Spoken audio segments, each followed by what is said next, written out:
to my podcast today, and we're going to be talking today about money. Money is such a difficult subject at times.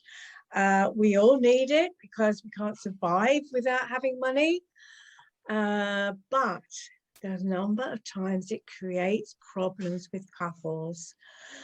But it's all okay because today I've got the solution. I've got someone who can help us all with it. Emily Blain, welcome today. And she is a premarital financial coach who helps couples talk about money without fighting. That sounds amazing, Emily. So welcome, and please tell the listeners and myself more about you. So as Wendy said, I am a premarital financial coach, and I'm based in Minnesota in the US. And as she said, I help primarily engaged couples talk about money without fighting. With everything in a relationship, we have all sorts of expectations and assumptions and generally baggage, whether a little bit or a lot, whether good or bad. And we so often get into trouble because we don't talk about these things. And so you're sitting over here assuming, well, of course, we're going to do this, or we're going to pay for it this way, or we're going to handle our money like this. And your partner is sitting over there thinking the exact same thing, except completely differently, assuming that we're going to do this and that and this. And those two things may or may not line up at all. And if you don't discuss that, then you don't realize that they don't line up until you're already arguing about how you're going to handle it because you assumed it was going to be one way and suddenly it's completely different. Absolutely. And I think the one word that came out at me at that point was assumption. And yeah, it's all in our heads. And when we meet that person, fall in love, it's all going to magically fall into place. Of course. And we don't have to talk about that word, money. It's all going to magically work out. I can remember, well, the first time when I was married, and it was, we'll get through everything together. It will be amazing. We can conquer the world. And then reality kicks in. So what are the kind of things you find people struggle with? What is it they come to you and say, look, this is what's going on? One of the most common and I think most stereotypical examples is one person really wants to save everything. And the other person is much more of a, oh, let's live in the moment, we could die tomorrow, whatever. And whether that's a conscious thought on either side or not, the one person has the tendency to want to hang on to all the money, and the other person is more easy come, easy go. Yeah, and I've heard that quite a lot as well. I think it often is, and as you say, that creates the fighting. Yep. And there doesn't seem to be any way of, overcoming it. I'm going to say compromising, working together. So how do you handle that one? The answer to pretty much everything, spoiler alert for probably the rest of the episode, we'll see how it goes, is going to be talk about it. But for me, when I'm working with a couple where one person's like, no, we need to save so much money, and the other person's like, okay, fine, I see that saving is probably theoretically good, but I also want to have fun.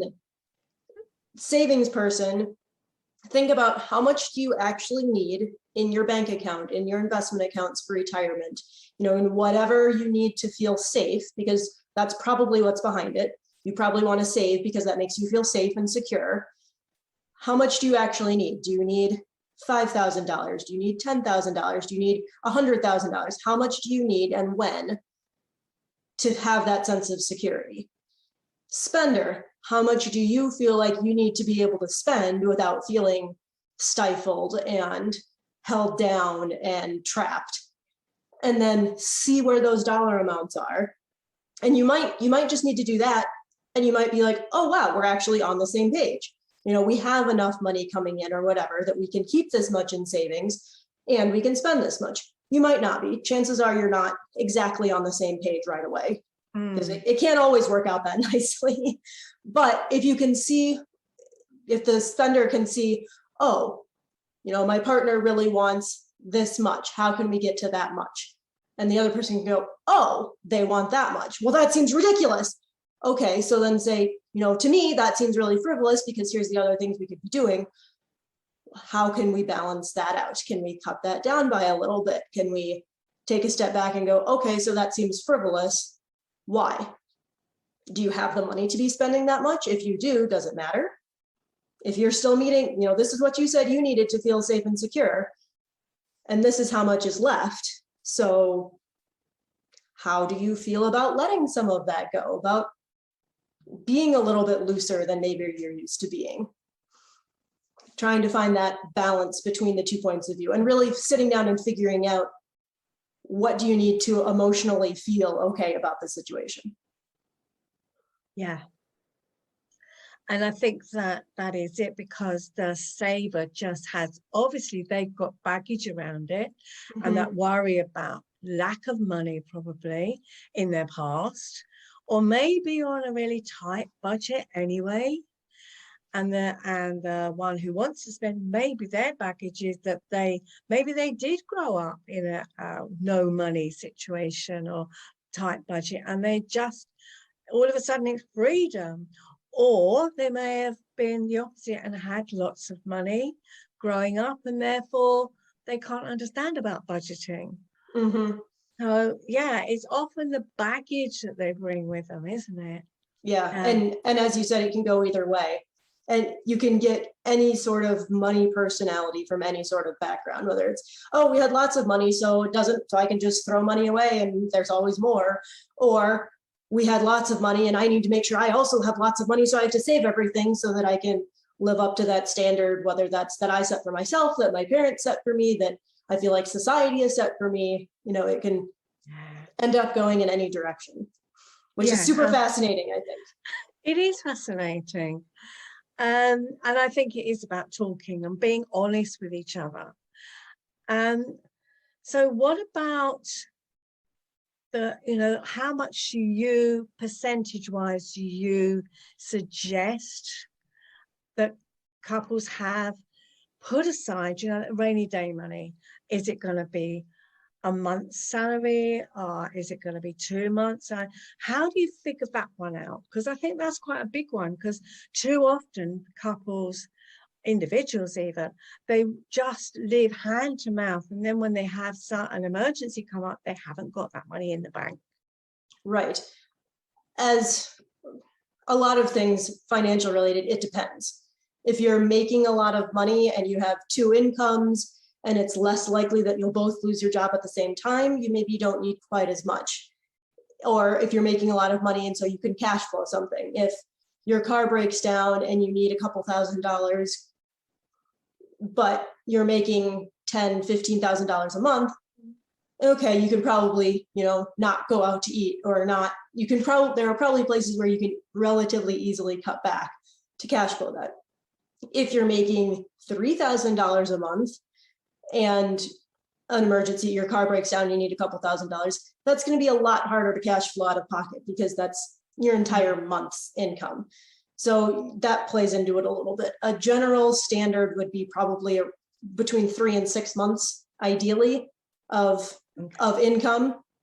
If you have investments that you can pull from if you have to, you can take that into account. If you have family that that you could borrow money from and they wouldn't hold it over your head, because obviously that's also a thing when it comes to money, is how do the people loaning you money or who you loaned money to view money? But if you have that relationship that, if we were really in a bind, I could borrow money from those people and they would know that I would pay them back. I would know I paid them back. It would be fine. You can take that into account. So you could look at all of those. If I had $0 in my bank account, what could I do? And take that into account as well. But as a general rule of thumb, if you can get to 3 to 6 months, that's a nice cushion to feel like, okay, I have that security. If I lose my job, I have some money there. If my car breaks down, I have some money there. If, as happened in my life a couple months ago, you find out that your toilet's been leaking for who knows how long, and you have to rip out a whole bunch of wall and put it all back together. You have the money there to pay for all of that comes along. So having that 3 to 6 months is ideal. Yeah.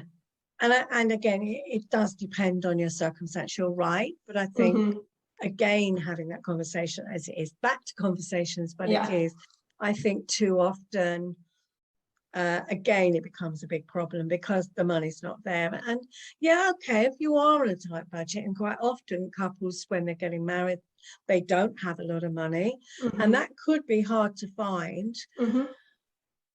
But equally, I sometimes think that couples, when they get married these days or get together, they want everything, every kind of, the furniture, everything. They want it brand new. They want all the utensils, the kitchen, all the bed, everything has to be brand new. And they'll often get it on a credit card, but then they've got themselves into that state, that difficult state immediately. And I'm going to offer a little bit here, because hang on a minute, you can make do and mend. You can, you can borrow, beg and steal from family members or friends or whatever. You're throwing that out? Okay, let's have that. And then save up and decide, because I think that cushion is, for me, I think it's so important. Yep, I agree. We are living in a society where, especially nowadays, where jobs can go with it, just in a companies are crashing or jobs are going, and there's never been a sense of security, but I think it's even more tenuous these days. Yeah, if the last, at this point, almost 2 years have shown us anything, it's that the entire world can turn very unexpectedly in a very short amount of time. Yeah, exactly. Yeah. Okay, so what else comes up for you then, with couples? What else have you encountered? Well, when you're getting married, there's a lot of things, looking, okay, we're going to do this, we're going to do all these things.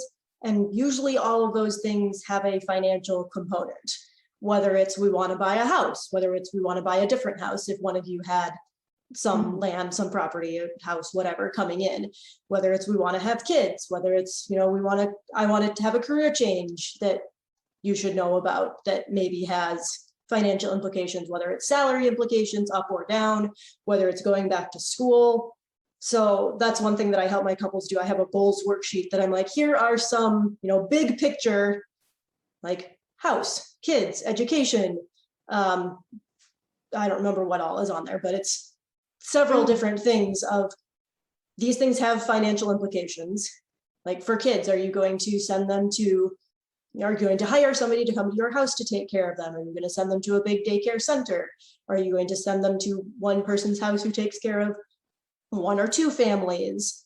I don't know how many childcare options there are everywhere else in the world, but there's a lot of childcare options in the US, and they're all expensive, but some are more expensive. So is one of you going to stay home with the kids? If you get married and you have been thinking, I want to be a stay-at-home parent, and the other person has been assuming that they're going to marry somebody and they're both going to keep working and have kids and send them to childcare, you need to talk about that, because that has financial implications. That also obviously has huge lifestyle implications. So, and lifestyle wise, even something as simple as, do you want all brand new furniture? Do you really like thrifting? Do you like finding things in secondhand stores or on Facebook? Or, that also has a big budgetary difference. Are you spending $50 on a couch, or are you spending $5,000 on a couch? All of those things that you can come in assuming one thing and go, wait, you have really, people think that? And you got to work it out somehow. Yeah, I think you're so right, because our norm is all we know. And therefore, if we haven't experienced or encountered somebody who comes from a different background, thinks differently, has different viewpoints, it just won't even enter our heads. Well, of course you do that. Yep. Of course. And it's, well, hold on a minute. Well, I just assumed we would handle it this way. Well, I assumed we would handle it this way. Well, now what do we do? Now we're stuck because we both just assumed this. And if you don't, the earlier you can talk about things before you have to make a decision on it, the better. If you're looking at houses, if you're walking through a house with a realtor and you're discussing what you want in the house, that's probably a little bit too late. You probably should talk about that before, which obviously most people are going to do. You're going to sit down, say, oh yeah, I think we want this many bedrooms and bathrooms and whatnot. But if you're already looking at the house, or you're putting in an offer on the house and arguing about, well, no, I think we want this and that, that's too late. The earlier you can do it, then the less pressure there's going to be on making those decisions. And then the less tension there's going to be, and the less fighting there's going to be, and the more happy, loving couples we'll have in the world, hopefully. Yeah, definitely. Okay, so we've got this couple who are in love and they are floating into their world, and they haven't even thought about bank accounts, who owns what, whether it goes in a joint bank account, whether they have their own money, all of those things. That's a tricky one as well, because again, I've encountered married couples, couples who are in a relationship, whether married or together, but there's secrecy around money. And one will say, I don't know what money they have stashed away. I don't know whether they're wealthy or whether they've got investments, or I don't know how much they earn. I mean, how do you handle that one? That can be tricky because, as with anything money related, there can be a lot of emotions behind it.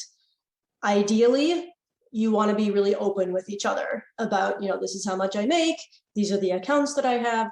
You don't necessarily have to give each other access to everything, but being open to things. And if you want to give each other access, that's great. I've seen successful couples who have everything combined, everybody has access to everything, works out great. I've seen couples where they have literally everything separate, no joint accounts at all, that also work out great. Been married, decades. It can, or couples in the middle where they have some joint and some separate. Anything can work. It depends on the couple, how you feel about it. And I think I have a hunch that even the couples where everything is separate, they still talk about it. They still know, I trust that, whatever bills you're covering, and that you have enough, and checking in about, we're on track to retire about the same time, right? Or sometimes couples don't retire at the same time. You're on track to retire when you plan to retire, when we've talked about you retiring, right? Yeah, okay, good. And still checking in, whether it's literal dollar amounts or pound amounts, euro amounts, whatever your currency, whether it's literal amounts of how much money you have, or whether it's a general, yep, I'm on track to retire at this time, or I've got my 3 to 6 months buffer, or just having that transparency. There's a statistic I found a while ago that something like 47%, I think, of couples who are either in a long-term committed relationship or married would be somewhat or very likely to end the relationship if they found out their partner was hiding money from them, which I think is just a staggering statistic, is that shows how much trust can be wrapped up in money. Yeah. Which then for me gets a little bit hairy, because I see a lot of posts online in women's financial groups that I'm in about how important it is for women to have their own money so that they don't get trapped in abusive relationships. So which I think makes sense, but you also have to balance that openness with your partner. And if it's a good, healthy relationship, you have to, there is that layer of trust either way. It's that hairy line of, keeping things secret when you're in a healthy relationship can be really toxic, can turn that healthy relationship toxic. But keeping things secret when you're in a toxic relationship is really healthy. So yeah, it does depend. You're right, it depends on the circumstances, exactly.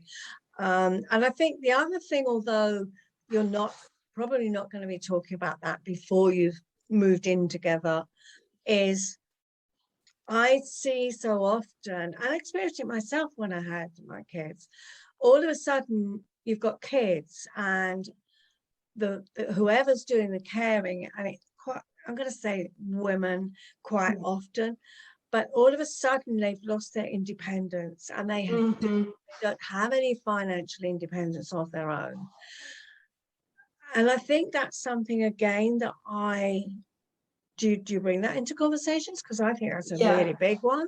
Yep. And that's part of the bank account situation where I think it ties into that a lot, where if you're going to have everything joint, it needs to be completely joint.